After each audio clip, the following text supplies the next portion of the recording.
tensa jornada que vivimos ayer, es necesario hacer una lectura de los resultados y eso es lo que vamos a hacer esta mañana aquí en el espacio de la entrevista de Hechos AM con nuestros invitados. Se los presento de inmediato. Hoy tenemos al doctor Jorge Martínez Menéndez, quien pues es un reconocido analista que siempre nos acompaña en este espacio. Doctor, un gusto saludarlo en este lunes ya 4 de febrero de 2019. Bueno, muchas gracias y muy buenos días al pueblo salvadoreño. Y también está con nosotros Carlos Fernández, decano de la Universidad Dr. José Matías Delgado, y que también ha estado dándole seguimiento a este proceso político que hemos vivido en El Salvador. Carlos, bienvenidos. Buenos días, muchas gracias por la invitación, un placer estar con ustedes. Bueno, comencemos de inmediato para tratar de hacer una lectura de lo que ha pasado en El Salvador. Hasta ahora, digamos, El Salvador está despertando y ya amanece con un nuevo presidente electo. ¿Qué lectura se puede hacer de este gane en primera vuelta de Nayib Bukele, doctor Martínez? Bueno, mire, primeramente que el resultado fue contundente y que la indignación popular en contra de los partidos que nos han gobernado en actual y 5 periodos anteriores se manifestó. Las bases de los partidos mismos creo que fueron los que decidieron estas elecciones, porque hay unos 500,000 votantes que son los llamados indecisos o no alineados, y creo que estos no acudieron a votar. Pero aún los cálculos, por ejemplo, yo reconozco que en mis cálculos me equivoqué, porque yo hacía cálculos en base a estudiando los resultados de elecciones anteriores, incluso tomando en cuenta la elección de marzo pasado, hace 11 meses, en la que Arena mantuvo un voto duro de 880,000. También hubo ausentismo, ¿no? Sí. Y Arena mantuvo un voto de 880,000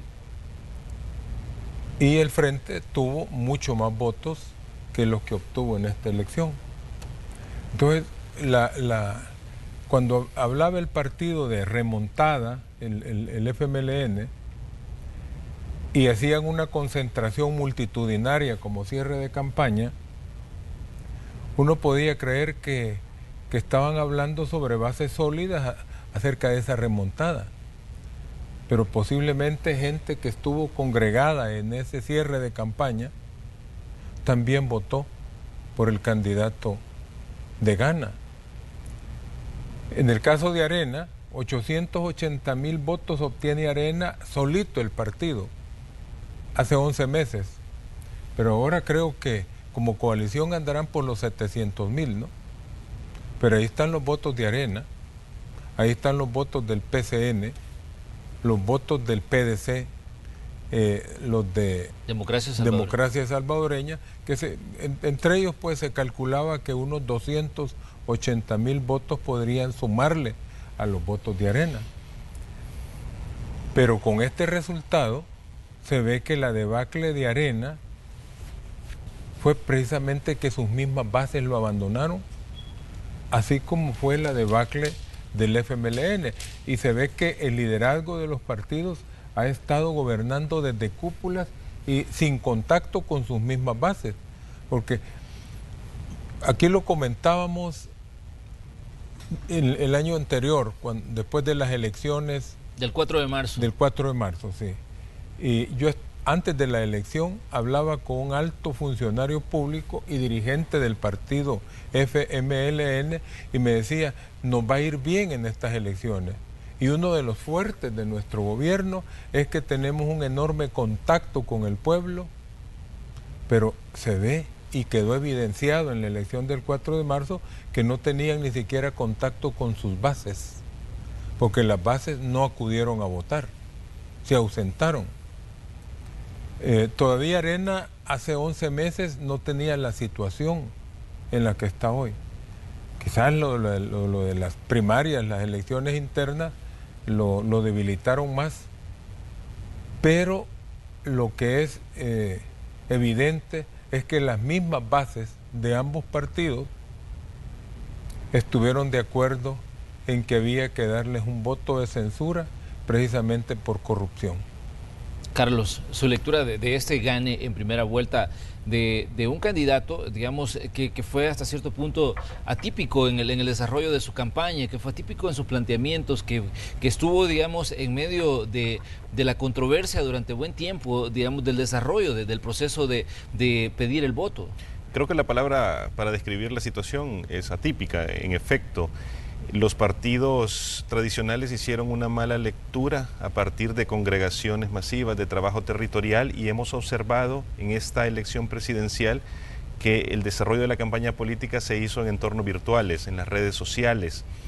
Escuchaba yo ayer a varios políticos también manifestar en ese sentido de jactarse de que habían hecho mayor trabajo territorial, de que en los centros de votación habían visto personas con sus distintivos políticos, pero al final los votantes llegaron y de forma contundente eligieron a presidente a Nayib Bukele. Creo que esto es importante destacarlo porque es un parteaguas, creo yo, a partir de esta elección.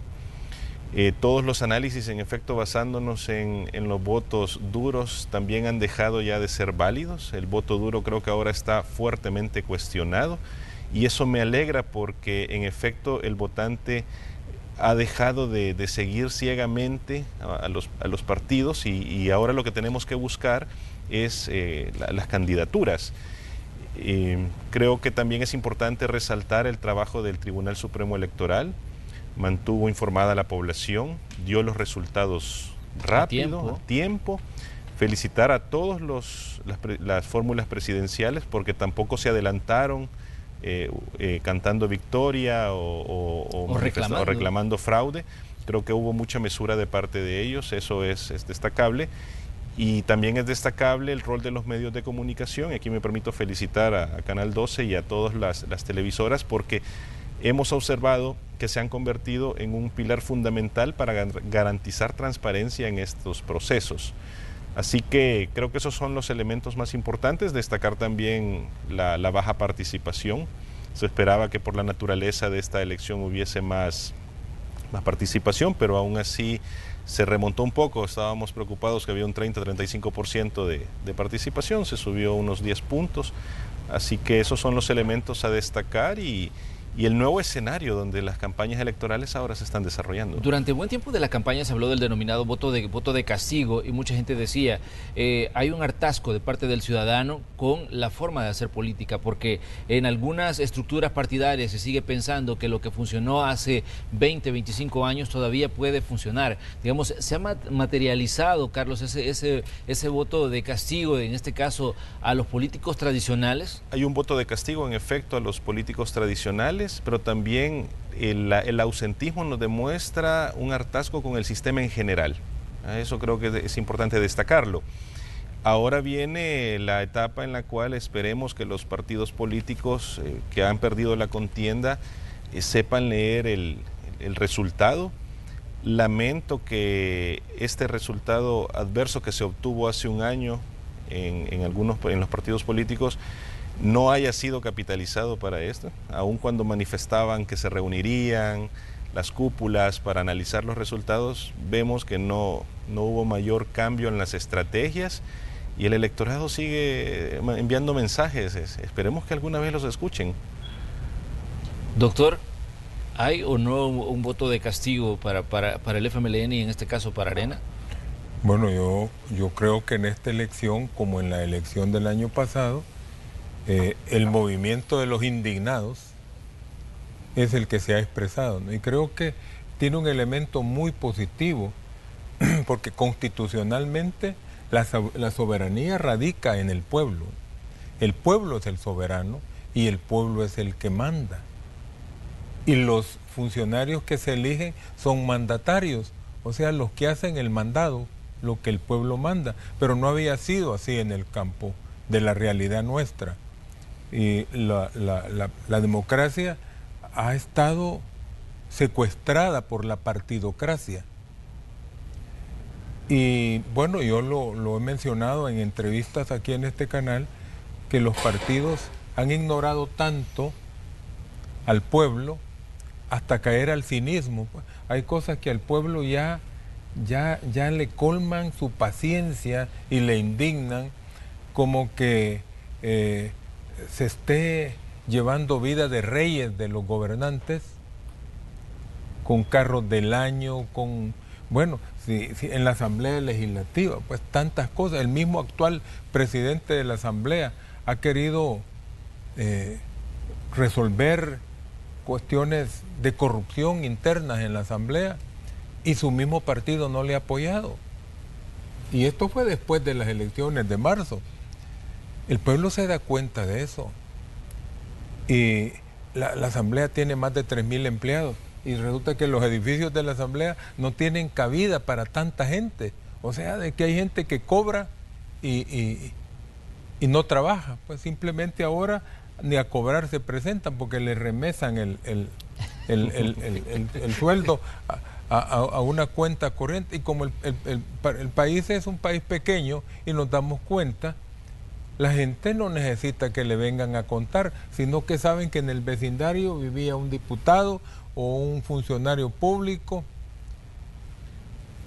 Ese hartazgo del pueblo es el que se ha manifestado, pero que se dé cuenta el pueblo que esto lo empodera, porque la elección le da una papa caliente a los funcionarios electos, al presidente y vicepresidente electos, porque las esperanzas que tiene cifradas este pueblo en esa denuncia de que cuando el dinero no se roba alcanza, etcétera, y que en 5 años va a ser lo que en 30 no lo han podido hacer estos dos gobernantes, eso cifra las esperanzas del pueblo.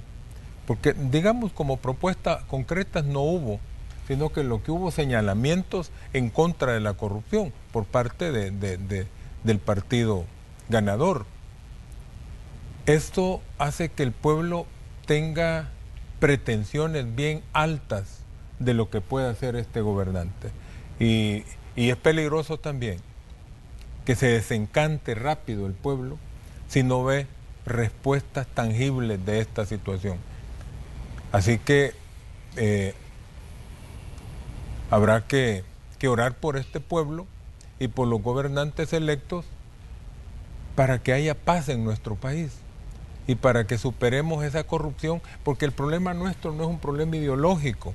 Si aquí el problema nuestro ha sido un problema moral, un problema de corrupción. Pero, ¿cómo podemos tomar, por ejemplo, el discurso de Nayib Bukele anoche de cuando decía, hoy, ese 3 de febrero, hemos pasado la página de la posguerra, decía él? ¿Cómo lo podemos tomar, Carlos? Digamos, ¿qué lectura podemos hacer desde ese mensaje que él estaba dando a la multitud que se reunió en el centro histórico para ovacionarlo y para celebrar junto a él, digamos, ese gane contundente en las urnas? Creo que es un mensaje que también va destinado a los jóvenes, que se comprende son los que mayoritariamente han votado por el proyecto de Nayib Bukele.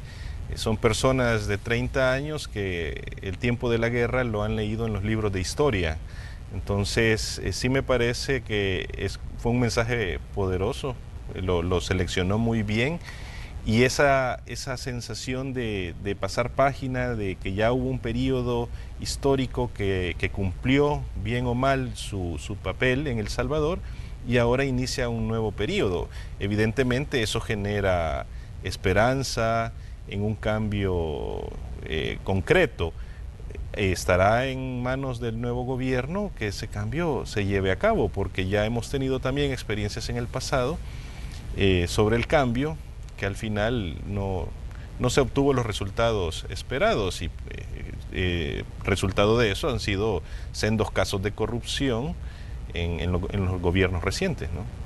Ahora bien, ¿cómo quedan, digamos, los partidos políticos? Doctor, comencemos con el FMLN. Veíamos anoche a un Hugo Martínez enfrentando pues los resultados junto a su compañera de fórmula, enfrentando, digamos, en una conferencia de prensa, pero no estaba ahí, digamos, la dirigencia, por lo menos acuerpándolo, no estaba atrás de él, enfrentando el resultado. Digamos, ¿cómo queda esta situación para el FMLN, considerando que ha caído a un tercer lugar? Incluso Gana ha sacado más votos en San Salvador que el mismo FMLN en todo el territorio nacional. Sí, bueno, creo que la respuesta se la podría dar el PDC y el PCN. Fueron partidos grandes, ganaron la presidencia de la República y han caído a ser partidos que se pelean por terceros y cuartos lugares. El PDC, el otrora gran partido, con su líder, el ingeniero Napoleón Duarte, que llenaba plazas y que tenía mucho carisma, ¿no? La denominada planadora verde en su momento. La planadora verde se convirtió ahora en un partido con un diputado electo. El PCN, que ganó varios periodos presidenciales y pese a que hizo mucha obra. Y se ve que en ese tiempo el dinero sí les alcanzaba porque lo que se proponían lo hacían. Y pese a todo, pues, el PCN es ahora un partido que pelea por los terceros lugares o cuartos. Esa es la misma historia, ¿no? El Frente difícilmente va a alcanzar los niveles que alcanzó en el pasado y ahora va a pelear con el PCN por un tercer lugar, porque el PCN ha sido de los partidos que más se ha renovado y es más, ha sido el partido que ha venido creciendo últimamente. Hubo cambios internos y hubo hasta cierto punto algunas purgas, digamos. Hubo purgas en el partido y eso se ha manifestado en los niveles de votación que ha ido superando esos niveles el PCN, pero aún así es un partido que en este momento no se le reconoce la capacidad de disputar por la presidencia de la República. Pues ese es el riesgo para los partidos Arena y PCN, aun cuando la derecha tiene mayor capacidad de reconvertirse, porque el partido de la derecha era el PCN, pero cuando cae el PCN después del golpe de Estado, la derecha armó Arena y formó un partido grande. No sería raro de que en este momento, cuando hay crisis de liderazgos, Arena sí tenía un líder que aquí mencionamos, que quizás que la pérdida de Arena había comenzado cuando desecharon una figura carismática y que ganaba las simpatías populares, como era Johnny Wright, y el diputado también, exdiputado Juan Valiente. Los desestimaron, eran un viento fresco dentro del partido, pero no tuvieron cabida, no tuvieron espacio. A lo mejor en torno a esas figuras se va a reinventar la derecha y va a surgir un nuevo partido de derecha. Pero en cuanto a eso de que fue el fin de la posguerra, pues ¿quiénes han venido dirigiendo los dos partidos mayoritarios? Los mismos que los dirigían en los tiempos de la guerra, aferrados, ¿verdad? Aquí hablábamos hasta hace poco, ¿verdad? Sí. Bueno, ¿hasta cuándo van a renovar? ¿Será que esperan que hasta que estén en el jardín de los recuerdos, en el jardín de recuerdo, que van a renovar su liderazgo? Pero está visto que el pueblo ha decidido, ¿no? Las mismas bases, porque yo creo que mucho ausentismo fue de la gente que no está alineada políticamente y que en medio de unas campañas bastante de insultos y todo, el pueblo no alineado, el independiente dice, no voy a ir a votar. O sea que los que fueron a votar fueron los votos duros de los partidos. Y a lo mejor fueron hasta sus concentraciones y vistieron sus mismos colores, porque uno ayer en los puestos de votación uno veía cómo rojeaban las camisas del Frente, cómo los tricolores llenaban los centros de votación y uno veía muy poquito de gana. Escribí ahí en las redes sociales una señora y dice, bueno, yo tuve que ir a varios centros de votación, posiblemente que a veces en la familia uno le toca aquí, otro allá. Y otro. Dice, pero dice, yo no veía gente de gana y veía la cantidad de gente del FMLN y la cantidad de gente de Arena. Dice, y estoy sorprendida del resultado, de dónde salieron los votos. Pues salieron del Frente y también de Arena. Esa es la cosa. Bueno, vamos a hacer una pequeña pausa comercial y vamos a regresar con más del análisis que estamos haciendo esta mañana, de esa lectura necesaria luego de un proceso electoral tan intenso como el que ha vivido El Salvador este domingo 3 de febrero. Regresamos enseguida.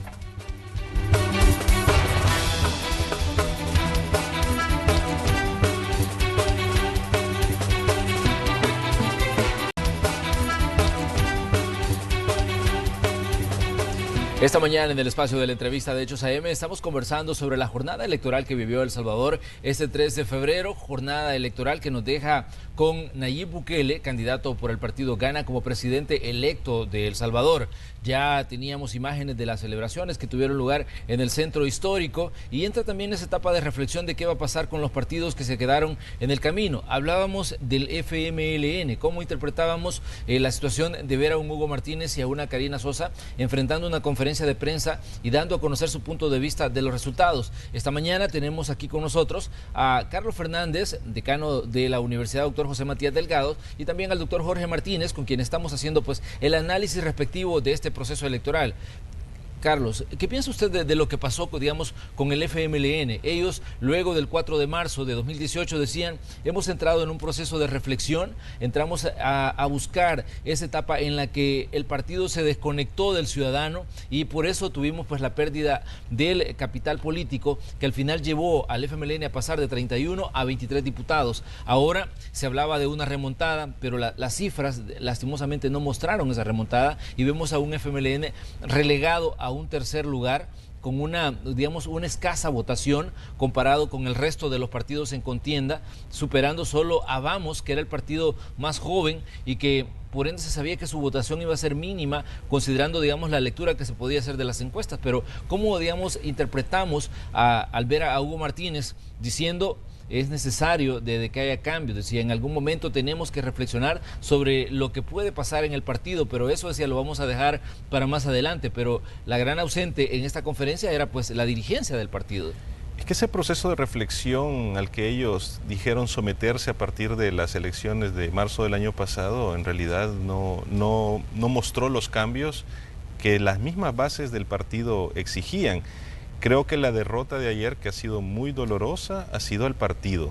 Particularmente creo que la fórmula presidencial del FMLN era muy buena, quizás la mejor en muchos años, pero el partido arrastraba ya el descrédito de 2 periodos de gobierno, de los casos de corrupción planteados en la etapa de Mauricio Funes, y eso no permitió que el candidato lograra crecer. También debemos reconocer que el partido no le dio mayor apoyo a su candidato, sino hasta el mes de enero.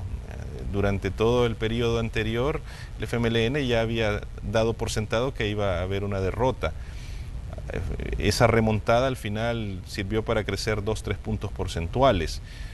Pero sí creo que hubo un error del FMLN, de la cúpula en particular, por no renunciar después de los resultados adversos de la elección pasada, por tratar de imponer a un candidato a la presidencia, en el caso de Gerson Martínez, que particularmente creo que es una persona muy capaz, pero el respaldo de la cúpula acabó con sus aspiraciones.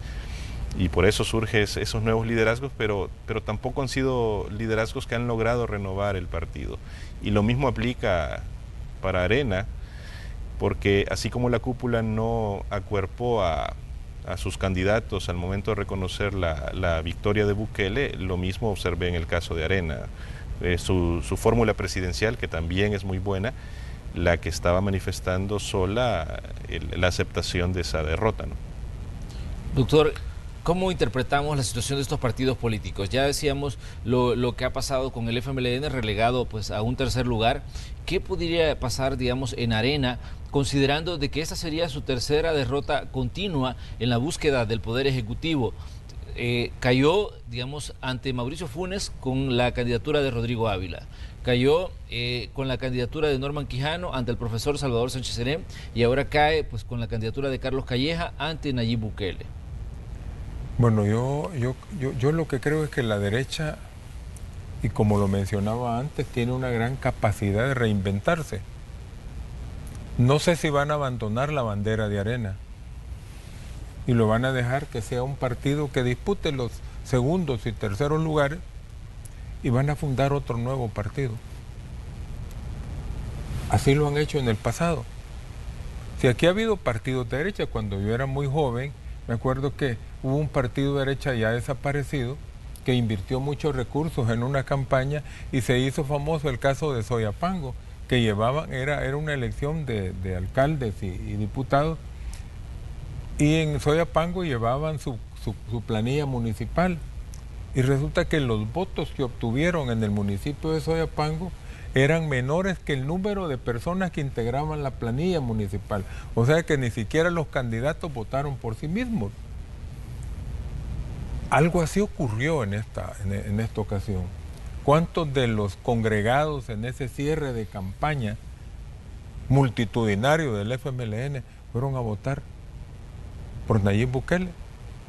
¿Cuántos de los que andaban con chalecos de arena en la defensa del voto en esta elección fueron a votar no por su partido, sino por Gana? Es que cuando ya se pierde la credibilidad de la misma gente de la que se dice, estos son los que sudan la camiseta, porque esos son los que saben, pues, porque esos 500,000 votantes no alineados, que no están metidos en la política, pero que el día de la elección deciden si van o no votan, si se ausentan, si se abstienen, esos no fueron los que decidieron. Si el nivel de votación del 2014 se dice que en la primera ronda electoral se dice que fue uno de los más bajos que hemos tenido, pero resulta que ayer el nivel de votantes fue más bajo que el 2014, creo que como 100,000 votos menos. ¿Y cómo se concentró el voto? En la candidatura de Nayib y Félix Ulloa. El triunfo ha sido inobjetable, pero yo creo que los partidos, estos dos partidos grandotes del pasado, son duros de servicio y los mensajes no los atienden, como usted mencionaba. Hubo un mensaje grande en marzo del año pasado y usted recalca 3 elecciones al hilo perdidas por Arena, pero no ha habido cambios. Y sobre todo que el pueblo mismo que ha votado, sea militante o no de los partidos, ha venido oyendo que viene el cambio, ¿no? Que viene el cambio. Pero nunca vimos ese cambio. Se dan datos de millones de dólares, miles de millones de dólares invertidos en el combate de la delincuencia, pero vemos que no se ha tenido éxito. Y lo que el pueblo no quiere que le digan es, hemos invertido 5,000 millones en combatir la delincuencia. Y dice, pero entonces, ¿qué se hizo el dinero? Porque cada día hay más delincuencia. Por ejemplo, las promesas así, que el pueblo no las siente palpables, como decir, bueno, vamos a crear 300,000 empleos o 350,000 empleos. Pero es que el pueblo quiere que le digan cómo, cuándo y con qué. Pero cuando la respuesta no es así y el pueblo está consciente de que el problema ha sido la corrupción, hay un candidato que toda su campaña fue denunciar la corrupción, que es lo que el pueblo tenía como resentimiento en contra de los partidos que lo han gobernado. Ahora, porque yo no recuerdo mucho de las propuestas del candidato ganador, más que él se convirtió en vocero de un sentimiento de rechazo del pueblo, decir, estos son corruptos. Doctor, pero podríamos estar en lo que podría ser, digamos, un campanazo interno dentro de Arena, porque ya escuchábamos, ayer yo leía mensajes por ejemplo, del alcalde de San Salvador, Ernesto Mason, que estaba diciendo que los errores cometidos, bueno, ahí tenemos pues el resultado, decía. Es necesario de cambiar la forma de hacer política. ¿Por qué decía? Porque se tiene que entender que la situación del país ha cambiado. Estamos ante lo que podría ser, digamos, por lo menos en Arena, estamos viendo luces de lo que podría ser un campanazo a nivel interno de lo que puede ocurrir. Digamos, estamos a las puertas de lo que podría marcar, digamos, el inicio de un proceso de revelación de nuevos liderazgos, tratando de tomar el control del partido y ver, digamos, dónde falló lo que llevó al resultado adverso de este 3 de febrero. Bueno, mire, campanazos ha habido varios. Y indudablemente que tanto en Arena como el Frente se van a dar luchas internas. Pero creo que en Arena habrá quienes se van a separar del partido para sumarse a un nuevo partido. No sé hasta qué punto eso del transfugismo, que ya ahora es legislado, va a evitar que algunos puedan renunciar a un partido para afiliarse a uno nuevo, porque ya no podrían ser candidatos. Pero todavía tienen los votos de la Asamblea para ver cómo cambian esa situación. No sé cómo lo podrían hacer, pero se lo pueden inventar. Pero tiempo, sí. Tiempo no tienen. En realidad vienen las elecciones del 2021. Nuevas Ideas ya va a estar conformado como partido político y por lo tanto va a entrar al ruedo. Así que mucho tiempo para reflexionar no hay. Tienen que hacerlo de manera inmediata y tomar acciones inmediatas. Pero estamos, pues, digamos, ante ese campanazo que podría marcar, digamos, por lo menos una situación de nuevas revelaciones internas, digamos, y digamos, motines a bordo de los partidos, porque estamos ante una situación en la que es claro de que hay fallas y que alguien tiene que pagar por esas fallas en determinado momento. Es que en efecto tienen que encontrarse los culpables. Yo creo que no es momento para decir, no, bueno, nos equivocamos todos. No, debe de haber una renovación de liderazgo. Ese liderazgo llevar al partido a conectarse nuevamente, primero con sus votantes incluso, con el llamado voto duro, y después establecerse como una verdadera alternativa de poder para El Salvador. Pero, insisto, el tiempo es muy corto. En este primer periodo presidencial de Nayib Bukele, donde la Asamblea no puede no serle favorable, puede él dedicarse a otra serie de proyectos donde no necesite el apoyo legislativo, sino que cuestiones ejecutivas. Pero lo cierto es que Nuevas Ideas va a irrumpir en el escenario político salvadoreño y por lo tanto los FMLN y Arena tienen que estar conscientes de ese cambio que viene y renovarse internamente. Ya lo decía el doctor, campanazos han habido muchos, y eso lo que quiere decir es que al parecer no escuchan esos mensajes. Ahora bien, hablemos de los retos que surgen para el nuevo presidente de la República, para el presidente electo a partir de este 3 de febrero. Encuentra un país, primero, dividido por la misma situación de la campaña y por la misma situación, digamos, política que hemos vivido en los últimos meses de este proceso electoral. Encuentra pues a un país endeudado, un país marcado por la violencia, un país con muchas desigualdades. ¿Cuál tendría que ser, digamos, ese primer reto de Nayib Bukele? Sobre todo, cómo gobernar un país que está dividido y cómo hacer entender que es el presidente de todo El Salvador y no solo de los que le apoyaron en la elección. Bueno, tiene que tener gente capaz, ¿no? Es la oportunidad de la meritocracia. Porque nosotros somos un país altamente endeudado.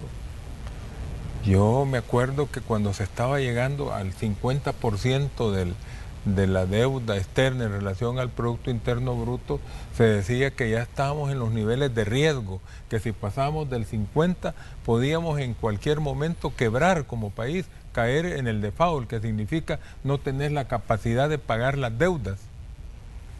Pero resulta de que eso lo superamos. En este momento las deudas del país son del 72.7% del Producto Interno Bruto. Eso significa que somos un país quebrado, pues. Y una de las situaciones que se tienen que enfrentar es cómo vamos a resolver el problema de la deuda externa. Somos un país en donde el gasto ha superado la inversión.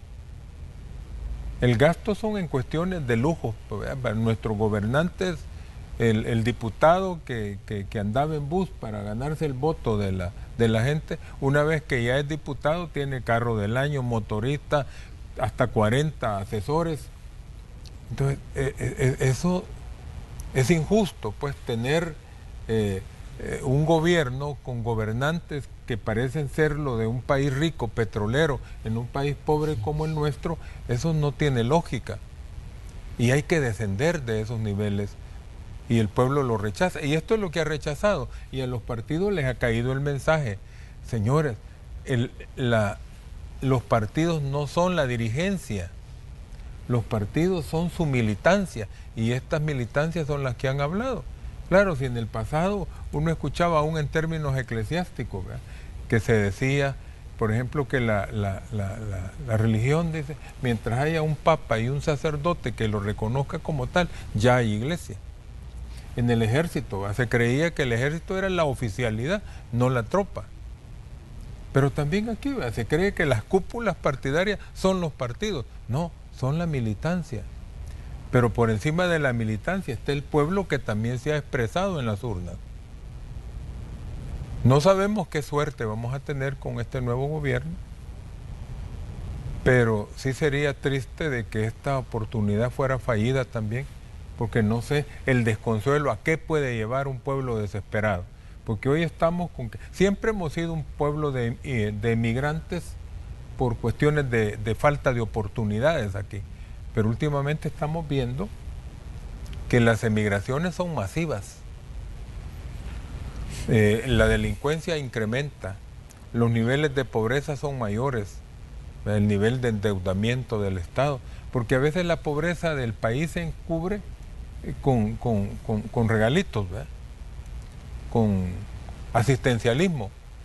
Pero resulta de que el asistencialismo de regalarle al pueblo, y no es que yo crea de que no se deba hacer en determinados momentos, pero cuando ya eso no es por una cuestión de emergencia, sino que se mantiene, resulta que el pueblo ya no lo agradece, sino que lo toma como un derecho y lo ve como una obligación del gobernante de darle el vaso de leche, esto. No le agradece al gobierno, ¿no? Yo un día analizaba eso después de un primer año del gobierno de Sánchez Serén, en el que ya la gente protestaba de que no les gustaba el menú del desayuno escolar, de que los uniformes no les gustaban, de que los zapatos aquí. Entonces dice, bueno, esto, a Jesús, ¿quién dijeron crucifícale cuando mataron a Jesucristo? Los mismos que había sanado, los mismos que les había dado la vista cuando estaban ciegos, a los mismos que había alimentado en multitudes. Esos fueron los que dijeron crucifícale a él y liberen al otro. ¿Ya? Su lectura, Carlos, sobre los retos para el nuevo gobernante, considerando, digamos, que encuentra un país dividido. Ya hacíamos énfasis en algunas de las situaciones que son emergentes para muchos ciudadanos y que precisamente es por eso que están dándole la oportunidad para plantear una nueva realidad para El Salvador. Creo que el principal reto es garantizar gobernabilidad, al menos en esta primera etapa del gobierno, donde no contará con el apoyo legislativo. Entonces las alianzas, el diálogo se vuelve vital. Nayib Bukele también en su plan de gobierno planteó una serie de aspectos muy puntuales de infraestructura. Debe de comenzar a trabajar en eso, porque al final la infraestructura es una cuestión visible. Ya hablaba él de un tren, de otro aeropuerto. Tiene que trabajar en función de eso, porque al final es lo que planteó. El tema de las ICIES también tiene que comenzar a trabajarlo, al menos para que, si cambia un poco la correlación de fuerzas en la Asamblea Legislativa, ya él tenga preparado el camino para facilitarla. Así que puntualmente es, uno, garantizar gobernabilidad, que viene amarrado también a una cuestión de reformas fiscales a partir de esa gobernabilidad, y comenzar a demostrar que puede cumplir con lo que prometió en su plan de gobierno. Muy bien, nos quedamos con esa lectura, esa primera lectura que hacemos de este resultado del 3 de febrero. Agradecemos a Carlos Fernández por su compañía aquí en este espacio. Gracias, Carlos, y nos da gusto contar con usted esta mañana aquí. No, gracias a ustedes. También gracias al doctor Jorge Martínez Menéndez. Doctor, como siempre, un placer conversar con usted. Bueno, muchas gracias y buen día para todos. Y quiero yo dar un reconocimiento especial a todos los candidatos. Creo que contamos con buenos candidatos, pero el problema eran los partidos. Así que ten con la conciencia tranquila, ya que usted expresó pues que había buenos candidatos, creo que fueron muy buenos candidatos los que tuvimos en esta competencia, y animarlos a que sigan luchando por el país y felicitar pues a la fórmula electa y orar por ellos, porque realmente, como decía alguien, estos se sacaron el tigre en la rifa, ¿no? Bien, doctor, gracias por su reflexión. Cerramos nosotros el espacio de la entrevista de Hechos AM, vamos a una pausa y regresamos con más de Noticiero Hechos en este día lunes ya 4 de febrero de 2019.